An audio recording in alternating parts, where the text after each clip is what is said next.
Al sindicalismo nada le ha sido regalado.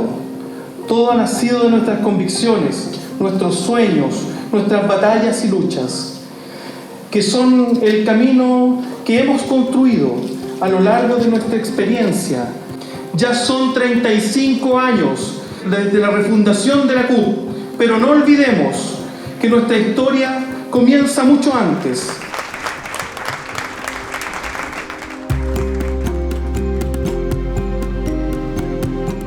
Mi nombre es Patricia Coñomán. Fui presidenta de la Confederación Nacional Textil con Textil 22 años durante la dictadura militar. Yo creo que ahí empieza como toda una debacle del movimiento sindical, porque siento que, en primer lugar, todos nuestros grandes líderes sindicales empiezan a desaparecer. La dictadura fue muy dura con nosotros.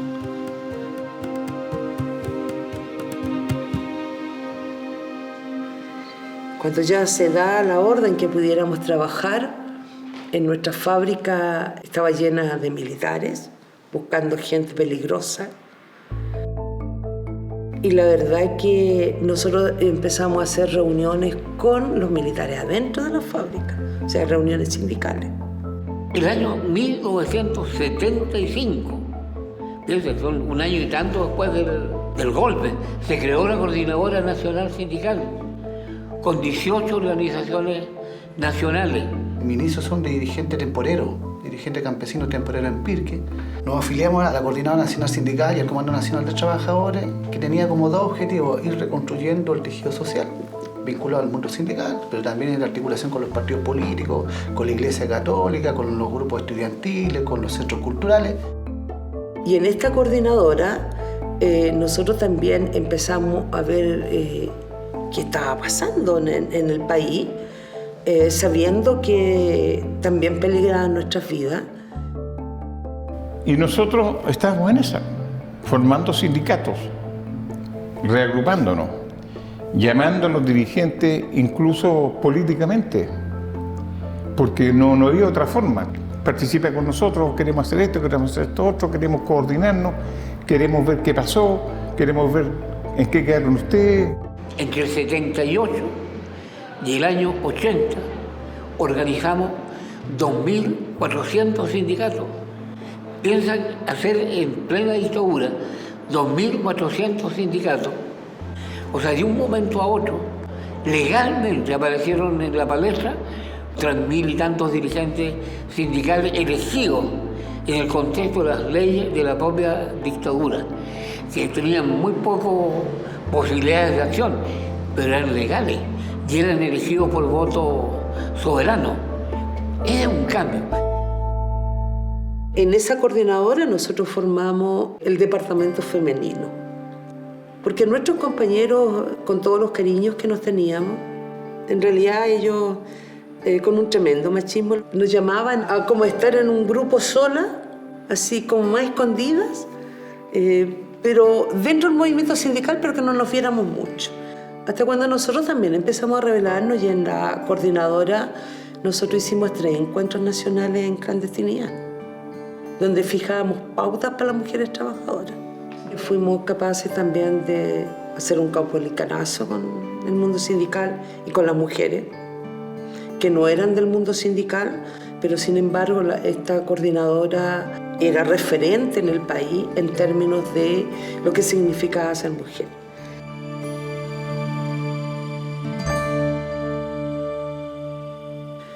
Una de las cosas más tristes que yo me recuerdo de eso es que todas las noches nos despedíamos con los compañeros para no vernos al otro día. Muchos de esos no los vimos más. Pero creo que valió la pena. Cuando se convoca la protesta nacional, ese paso fue extraordinario. O sea, en la protesta nacional, si ustedes la vieron, podrían imaginar hasta miles de gente. El que pueda parar, que pare. El que pueda protestar, que proteste. El que pueda tomar cacerola a las 8 de la noche, que proteste. A Cacerola a gritar que se vaya Pinochet, abajo de la dictadura, y empezó a reencontrarse la gente. Los dirigentes no podíamos seguir en la clandestinidad.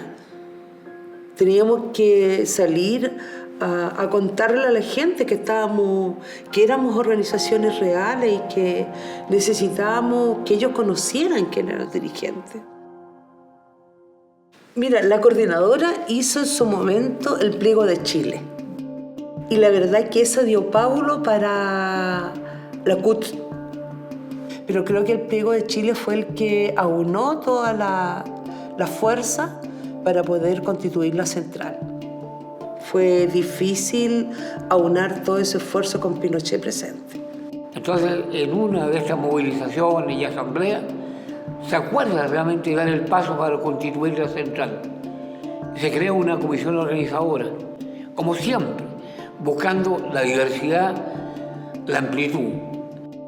En el año 80 empezó a surgir la idea que querían formar centrales de carácter ideológico.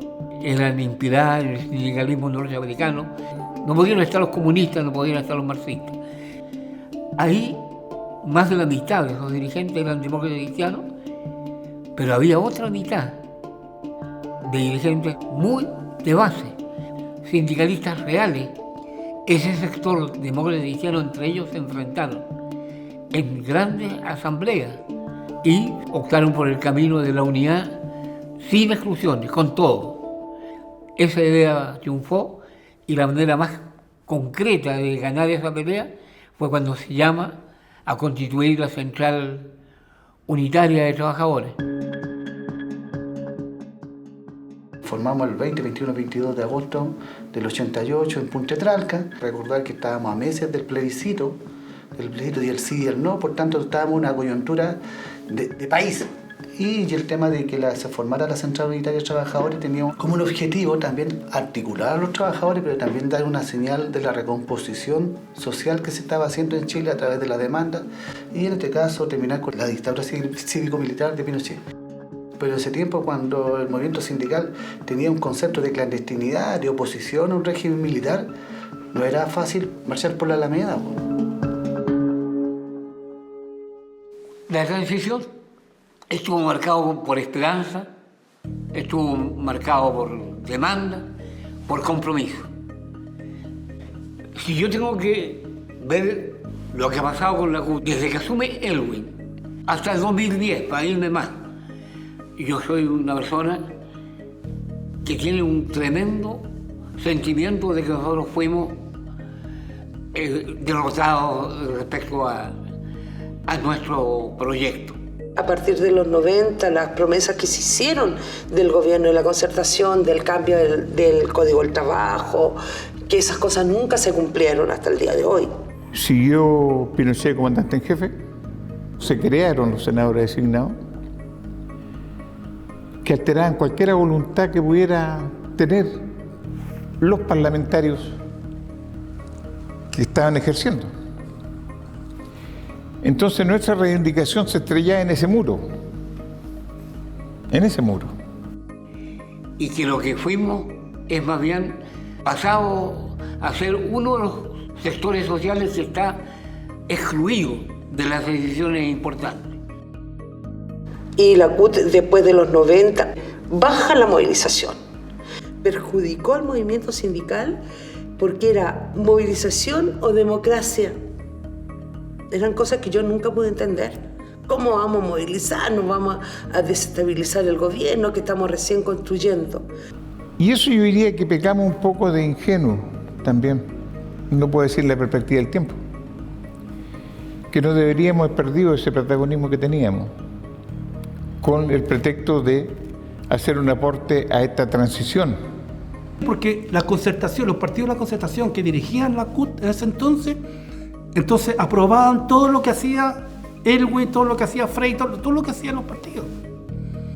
Las decisiones de los partidos políticos no pueden ser recíprocas a los movimientos sindicales. Con el adoctrinamiento social que nos entregó la dictadura, con un modelo neoliberal el cual nos hizo seres individualistas. Se pierde la esencia del trabajador. Implica dejar, digamos, las organizaciones de lado. Es decir, ya no es la organización, sino que soy yo, como individuo, cómo puedo superarme, ¿no es cierto?, en términos generales. Y esa concepción individualista indudablemente choca con el colectivismo que veníamos nosotros desarrollando. Nosotros reconocemos acá en el mundo sindical que tenemos una pérdida cultural gigante, porque los propios conceptos del obrerismo, del trabajador, de la lucha de clases, de la marcha, de la reivindicación, del compañero, de la unidad, de la lucha, se han ido dibujando porque nadie quiere ser parte de algo. Cierta identidad se ha perdido de cuando el trabajador ya no se considera trabajador, sino que se considera colaborador o se considera cualquier cosa menos la esencia de producir que tienen los trabajadores, de que en este país si nadie sale a trabajar, entonces ¿cómo subsistimos? Hacer una construcción de movimiento sindical hoy día, en estos tiempos, es mucho más complejo que hace 20 o 30 años atrás, donde efectivamente no existía esta situación. Pero la CUT ha ido planteando algunos ejes de propuestas que van en una lógica contraria al neoliberalismo, ¿como cuáles? Yo diría que hay un eje de profundización de la democracia que era la incorporación de sectores más democráticos, de una diversidad mayor en el Parlamento, romper el binominal. Creo que han habido distintas intentonas de reformas laborales. Y sin duda, en este periodo hemos avanzado en conseguir o ir fortaleciendo ciertos derechos colectivos, pero nos falta mucho como trabajadores y trabajadoras. La transición fue mucho mejor de lo que era la dictadura, pero dejó un saldo de deuda pendiente enorme que lo recoge muy bien la explosión social de 2019. Nosotros hemos sido articuladores en el tema también de la demanda social, porque cuando en las calles se manifiestan también los pobladores son trabajadores, los estudiantes también van a llegar a algún momento a ser trabajadores, y esta simbiosis que nosotros creemos que, o este círculo virtuoso de alianza, creemos que nos ha servido mucho en el tiempo, en la construcción de sociedad. La consigna decía, nos cansamos, nos unimos, y unimos todas las luchas. 19 de octubre,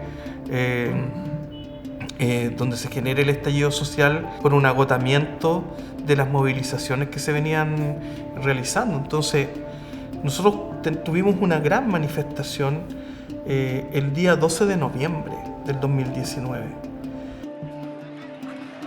Creo que hay que resignificar el rol de la CUT en la articulación de unidad social, que finalmente el momento constituyente lo empuja el paro nacional del 12 de noviembre. Nos tocó coordinarnos, digamos, con gente que no era afiliada a la CUT y gente que era afiliada a la CUT. Y en conjunto hicimos que se pararan desde los puertos hasta la última empresa que se logró parar con todas las dificultades que hay hoy día en este país. Entonces, y eso permitió, ¿qué permitió? O sea, los 15, mira, si la huelga, el paro fue el 12, el 15, ¿qué es lo que hubo? El acuerdo llamado por la paz.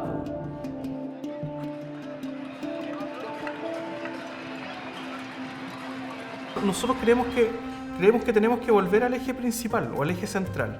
Y el eje central de la alianza que nosotros histórica que hemos mantenido es con pobladores y estudiantes. Trabajadores, pobladores y estudiantes son los que pueden levantar este país. Pensábamos que con la revuelta podíamos hacer cambios estructurales. Lo que tenemos que ser capaces es poner a discusión si somos capaces de hacer algo distinto. Hoy día tenemos un buen presidente. Por eso yo le tengo respeto a David. Busca la unidad, busca el entendimiento. Eso es lo que nos estamos necesitando. Hoy día la CUT lo que necesita es unidad mayoritaria del movimiento sindical. No hay mejor defensa de los intereses de los trabajadores que su propio sindicato y la central. Yo me declaro cutera. Yo quiero esta central, primero, la quiero porque siento que fue parte también de la construcción de mi propia vida, ¿ya? Por lo tanto, yo voy a defender la CUT aquí y en la Quebrada G. Presentaremos al gobierno las demandas de la clase trabajadora y nos vamos a movilizar para que el gobierno, la derecha y todo el mundo sepa que los trabajadores y las trabajadoras estamos aquí, unidos y con más fuerza que nunca, y nos vamos a movilizar a la calle, compañeros y compañeras, a la calle sin miedo, a la calle con la convicción que solo es posible lo justo, a la calle a derrotar el fascismo y proteger nuestra democracia, a la calle, hoy y cuantas veces sea necesario. Cuando se levantan las banderas en unidad de la clase trabajadora es cuando resuena fuerte la clase trabajadora en la calle. Creo que no existe una fuerza más movilizadora que esa. El rol del sindicalismo ha sido fundamental en la construcción de los procesos democráticos en Chile. Y nosotros, los sindicalismos, somos actores democráticos. ¿Por qué somos actores democráticos? Porque somos electos democráticamente por nuestras bases. En Chile es esencial nuestro rol como dirigentes y como sindicatos, porque mantienen un equilibrio que hace que exista esta distribución de los ingresos. Y la movilización también es esencial. Y nosotros como dirigentes sindicales y como sindicatos somos esenciales para la democracia, pero absolutamente esencial. Creo que el sindicalismo ha jugado en la historia un rol fundamental, pero hay distintos tipos de sindicalismo. Y hoy día nosotros hemos apuntado a un sindicalismo que es más dialogante, donde hemos planteado que el diálogo social nos permite seguir avanzando. Por eso es tan importante la consigna: si no hay diálogo, habrá movilización. La CUT tiene que seguir jugando un rol importante y preponderante, porque si las luchas de antes eran mucho más complejas que el momento que estamos viviendo, estando en un pleno proceso de crisis social, política y económica, creo que siempre va a ser difícil para la clase trabajadora, pero la esperanza viva que tiene el sindicalismo es que cuando hay unidad y cuando la clase trabajadora se une, somos todos y todas poderosas.